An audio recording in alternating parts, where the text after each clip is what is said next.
اللہ سے اس قدر قریب ہو جاؤ کہ تم دعا مانگو اور فرشتے آمین کہیں۔ وہ وقت جب اللہ کے مہربان ہونے پر یقین کرنا بہت مشکل ہوتا ہے، انہی لمحوں میں اس کی ذات پر کیا گیا یقین معجزوں کا باعث بنتا ہے۔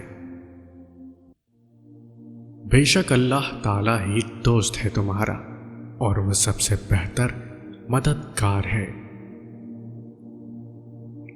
بے شک اللہ تعالیٰ تھام لیتا ہے تو پوری دنیا مل کر بھی نہیں گرا سکتی۔ اللہ کو بہت پیارے ہیں وہ لوگ جو سخت مشکل میں صرف اور صرف اللہ سے مدد مانگتے ہیں۔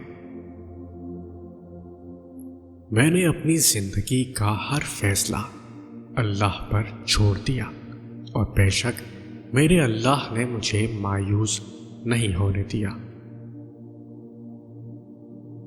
اگر لوگوں کی مدد کرنا تمہاری ترجیح ہے تو یاد رکھو اللہ پاک تمہیں کبھی بے یار و مددگار نہیں چھوڑے گا۔ اللہ جب کسی کی مدد کرنے پر آتا ہے تو لامعلوم سے کوئی سبب پیدا کر دیتا ہے اور نہ ہونے سے ہونا نکال دیتا ہے۔ میری مشکلوں سے کہہ دو میرا اللہ بہت بڑا ہے۔ دودھ پیتے موسیٰ علیہ السلام غرق نہیں ہوئے، حالانکہ وہ اپنی کمزوری کی انتہا پر تھے، اور فرعون غرق ہو گیا حالانکہ وہ اپنی طاقت کی انتہا پر تھا۔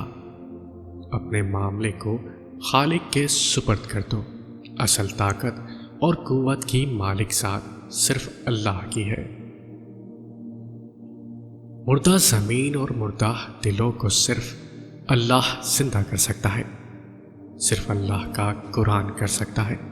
تو بجائے اپنے مردہ دل کا ڈپریشن لینے کے کیوں نہ اللہ سے کہہ دیا جائے کہ آپ مدد کریں، مجھ سے تو نہیں ہو رہا، تو کیا وہ نہیں کرے گا مدد؟ تم وہ مانگتے ہو جو تمہیں اچھا نظر آتا ہے، اور اللہ وہ دیتا ہے جو تمہارے لیے اچھا ہوتا ہے۔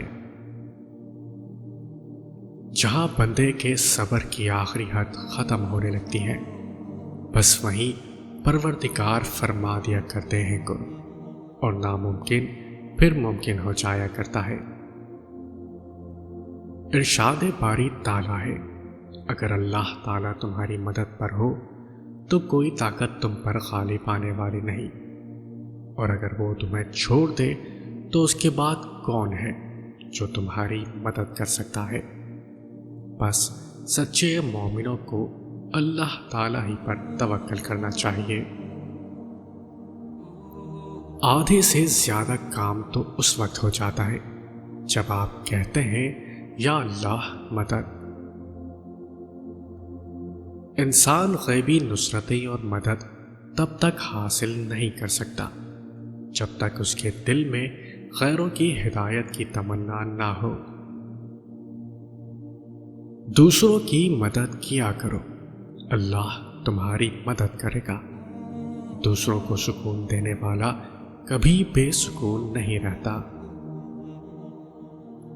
اگر آدمی کی نیت درست ہو اور وہ کوشش شروع کر دے تو اللہ تعالیٰ کی مدد آ جایا کرتی ہے۔ ہمیں پتہ بھی نہیں ہوتا ہمارا رب کس کس مقام پر ہمیں گرنے سے پہلے تھام لیتا ہے۔ خدا جب درد دیتا ہے تو تسکین بھی دیتا ہے، تو مانگ اسی سے تسکین، صبر اور اس کی مدد، پھر تو رحمان کو رحیم ہی پائے گا۔